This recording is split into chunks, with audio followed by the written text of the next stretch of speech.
Pakistan football ফেডারেশনকে আবারও নিষেধাজ্ঞা দিল আন্তর্জাতিক ফুটবল নিয়ন্ত্রণ সংস্থা ফিফা। গত ৮ বছরের মধ্যে এই নিয়ে তৃতীয়বারের মতো ফিফার নিষেধাজ্ঞায় পড়ল পিএফএফ।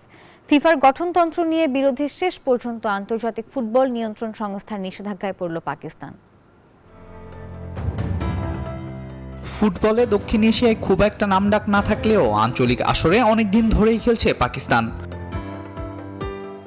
শুধু ঘরের মাঠে নয়, এবার ফিফার গঠনতন্ত্র নিয়ে বিরোধে জড়িয়েছে পাকিস্তান ফুটবল ফেডারেশন। দেশটির ফুটবলের নিয়ন্ত্রক পিএফএফ এর নির্বাচন ব্যবস্থা সহ বেশ কিছু বিষয়ে আপত্তি ছিল ফিফার।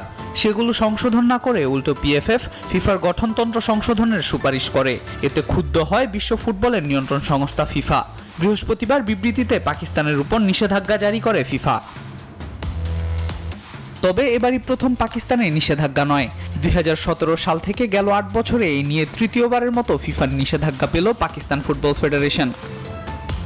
পিএফএফ নরমালাইজেশন কমিটির চেয়ারম্যান হারুন মালিকের ধারণা, বিশ্ব ফুটবল সংস্থা ও পাকিস্তান ফুটবলের নবনির্বাচিত কংগ্রেসের মধ্যে অচলাবস্থা বিরাজমান থাকায় এই শর্ত সাপেক্ষে নিষেধাজ্ঞার কবলে পড়তে হয়েছে। এই নিষেধাজ্ঞার ফলে পাকিস্তানের কোনো ফুটবল দল আন্তর্জাতিক প্রতিযোগিতায় অংশ নিতে পারবে না, ফিফার কাছ থেকেও পাবে না কোনো ধরনের সহযোগিতা। আল মাহমুদ ফাহিম, নিউজ 24।